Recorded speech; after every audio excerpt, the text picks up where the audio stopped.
Hello friends, welcome back to our channel R education. आज हम GK के 25 most expected question लेकर आए हैं।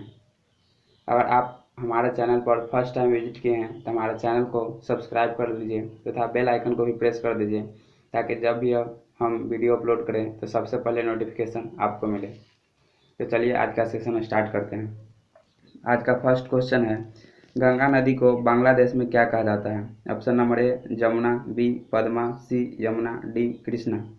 इसका राइट आंसर है बी पद्मा। गंगा नदी को बांग्लादेश में पद्मा कहा जाता है। और गंगा नदी 3 देश में बहती है, भारत, नेपाल और बांग्लादेश। और गंगा नदी की लंबाई है 2525 किलोमीटर। नेक्स्ट क्वेश्चन है, गांधी जी का जन्म 2 अक्टूबर 1869 को किस स्थान पर हुआ था? Option number A Jiradei, B Siwan, C Champaran, D Porbandar. तो इसका राइट आंसर है डी पोरबंदर। गांधी जी का जन्म गुजरात के पोरबंदर में हुआ था। गांधी जी का पूरा नाम मोहनदास करमचंद गांधी था।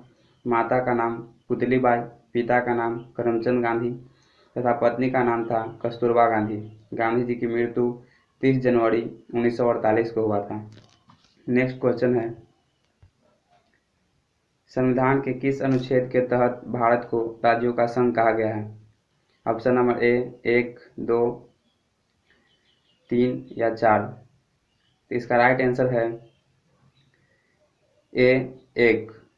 संविधान के अनुच्छेद 1 के तहत कहा गया है कि भारत जो है राज्यों का संघ है। और अनुच्छेद 2 में कहा गया है राज्यों का निर्माण और स्थापना से संबंधित अनुच्छेद 2 है तथा 3 भी राज्यों का निर्माण तथा स्थापना से संबंधित है।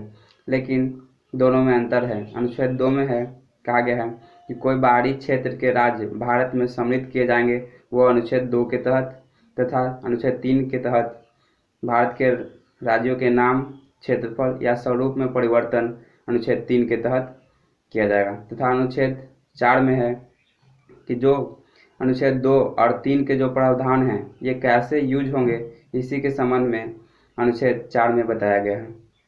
नेक्स्ट क्वेश्चन है, किस देश की मुद्रा को टका कहा जाता है? Option number A Sri Lanka, B Bangladesh, C Pakistan, D संयुक्त अरब अमीरात। इसका राइट आंसर है बी बांग्लादेश।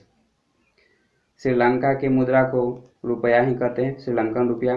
पाकिस्तान की मुद्रा को पाकिस्तानी रुपया कहते हैं तथा संयुक्त अरब अमीरात यानी यूएई की मुद्रा को दिहरम कहा जाता है। अभी आईपीएल जो है संयुक्त अरब अमीरात यानी यूएई में ही चल रहा है। नेक्स्ट क्वेश्चन है, फलों का अध्ययन क्या कहलाता है? ए पोमोलॉजी, बी पिसिकल्चर, सी एपीकल्चर, डी हॉर्टिकल्चर। इसका राइट आंसर है ए पोमोलॉजी। पिसिकल्चर में मत्स्य पालन का अध्ययन किया जाता है तथा एपीकल्चर में मधुमक्खी पालन का अध्ययन किया जाता है तथा हॉर्टिकल्चर में अनाज, फूलों और पौधों को उगाने से लेकर उनकी मार्केटिंग तक का अध्ययन किया जाता है। नेक्स्ट क्वेश्चन है, भाखड़ा नांगल बांध किस नदी पर बनाई गई है? ऑप्शन नंबर ए रावी नदी, बी चेनाब नदी, सी सतलज नदी, डी सिंधु नदी। तो इसका राइट आंसर है सी सतलज नदी। भाखड़ा नांगल बांध हिमाचल प्रदेश के सतलज नदी पर है। नेक्स्ट क्वेश्चन है, जय संहिता किस ग्रंथ का प्राचीन नाम है? Option number A Ramayan, B Atharvaveda, C Purana, D Mahabharata. तो इसका राइट आंसर है डी महाभारत। नेक्स्ट क्वेश्चन है, राष्ट्रपति अपना त्याग पत्र किसे सौंपता है? ऑप्शन नंबर ए लोकसभा के अध्यक्ष को, बी उपराष्ट्रपति को, सी प्रधानमंत्री को, डी इनमें से कोई नहीं। तो इसका राइट आंसर है ऑप्शन नंबर बी उपराष्ट्रपति को।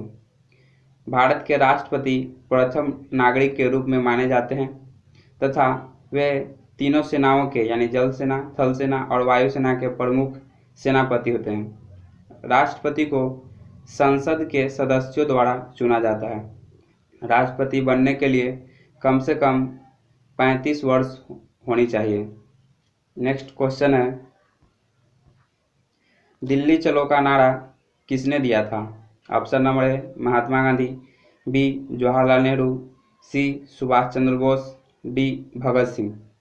तो इसका राइट आंसर है C Subhash Chandra Bose. Next question है हजामती दर्पण में किस दर्पण का प्रयोग किया जाता है?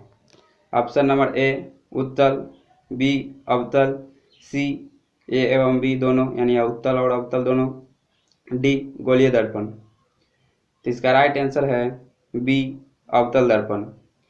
और गाड़ी के अग्रदीपों यानी हेडलाइट में भी अवतल दर्पण का प्रयोग किया जाता है, लेकिन गाड़ी के साइड मिरर में उत्तल दर्पण का प्रयोग किया जाता है। नेक्स्ट क्वेश्चन है हाथी गुम्फा अभिलेख किस राज्य में स्थित है? Option number A Maharashtra, B Karnataka, C Tamil Nadu, D Orissa. इसका राइट आंसर है डी उड़ीसा। हाथी गुम्फा को राजा खारवेल ने बनाया था और हाथी गुम्फा जैन धर्म से संबंधित है। नेक्स्ट क्वेश्चन है ध्यानचंद स्टेडियम कहाँ पर स्थित है?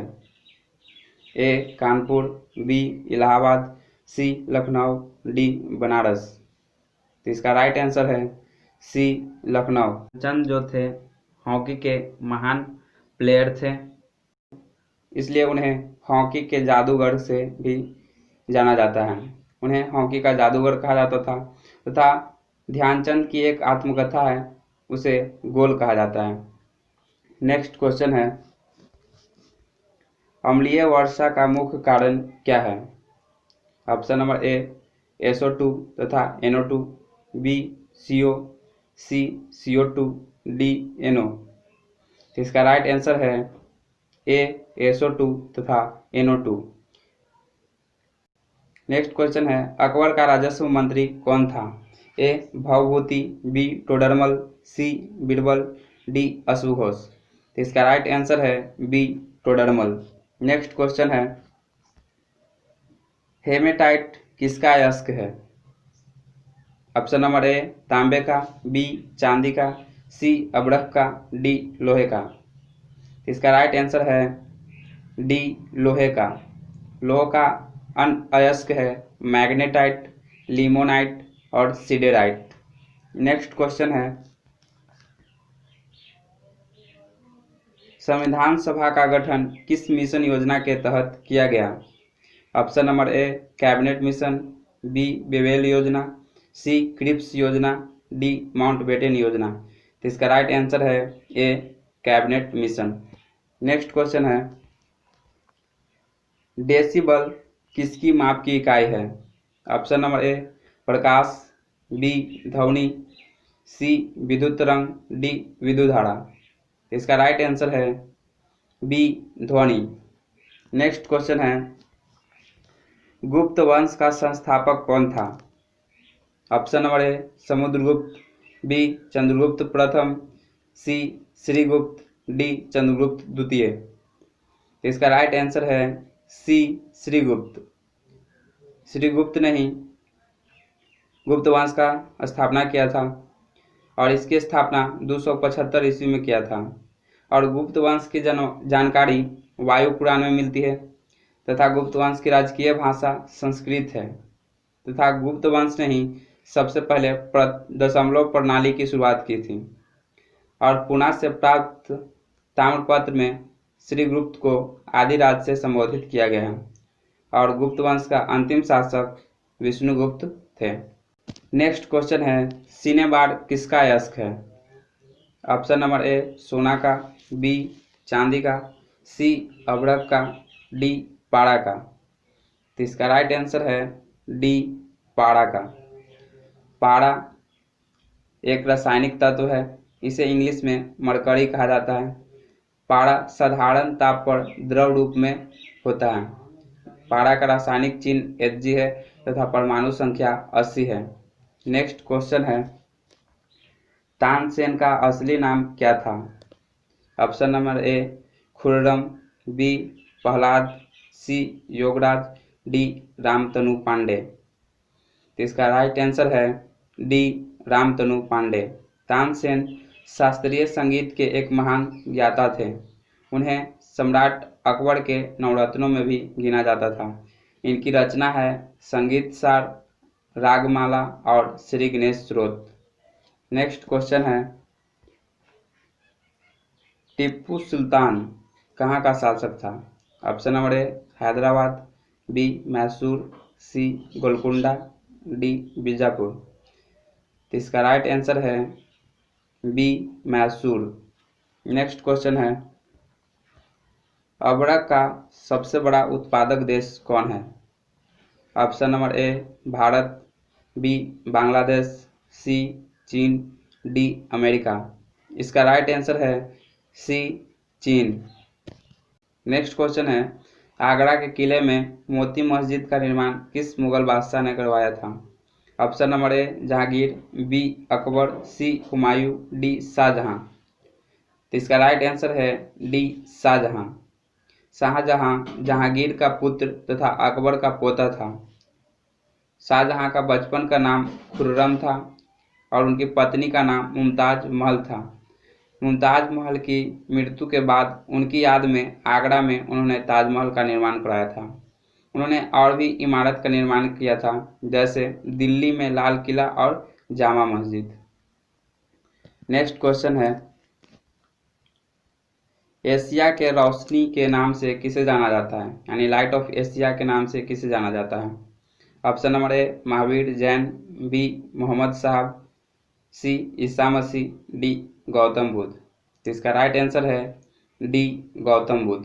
गौतम बुद्ध का जन्म 1563 ईसा पूर्व में नेपाल के कपिलवस्तु के लुम्बिनी नामक स्थान पर हुआ था। उनके बचपन का नाम सिद्धार्थ, पिता का नाम सुधोधन था। माता माया देवी, उनके जन्म के 7 दिन के बाद ही उनकी माता माया देवी की मृत्यु हो गया था। उसके बाद उनकी मौसी गौतमी ने ही उनका लालन पालन किया था। उनकी पत्नी का नाम यशोधरा था और एक पुत्र था, उसका नाम राहुल था। उन्होंने 29 वर्ष की उम्र में ज्ञान की प्राप्ति के लिए घर को त्याग दिया था, यानी गृह त्याग दिया था, तथा 35 वर्ष की उम्र में बोधगया में निरंजना नदी के तट पर पीपल के वृक्ष के नीचे 6 वर्ष की कठिन तपस्या के बाद उन्हें ज्ञान की प्राप्ति हुई थी तथा उन्होंने बौद्ध धर्म की स्थापना किया था। उनकी मृत्यु 483 ईसा पूर्व में उत्तर प्रदेश के कुशीनगर में हुआ था। आज का हमारा लास्ट क्वेश्चन है, कच्चे फलों को पकाने के लिए किसका प्रयोग किया जाता है? Option number A carbon dioxide, B sulphur dioxide, C acetylene gas, D nitrogen gas. इसका राइट आंसर है सी एसिटिलीन गैस। अगर आपको यह सेशन अच्छा लगा हो तो हमारे चैनल को लाइक, सब्सक्राइब और शेयर जरूर करें। आपके लाइक, सब्सक्राइब और शेयर से हमें मोटिवेशन मिलता है ताकि हम ऐसे ही वीडियो अपलोड करते रहें। तो चलिए हम फिर नेक्स्ट वीडियो में मिलते हैं, तब तक के लिए have fun and good day. Thanks.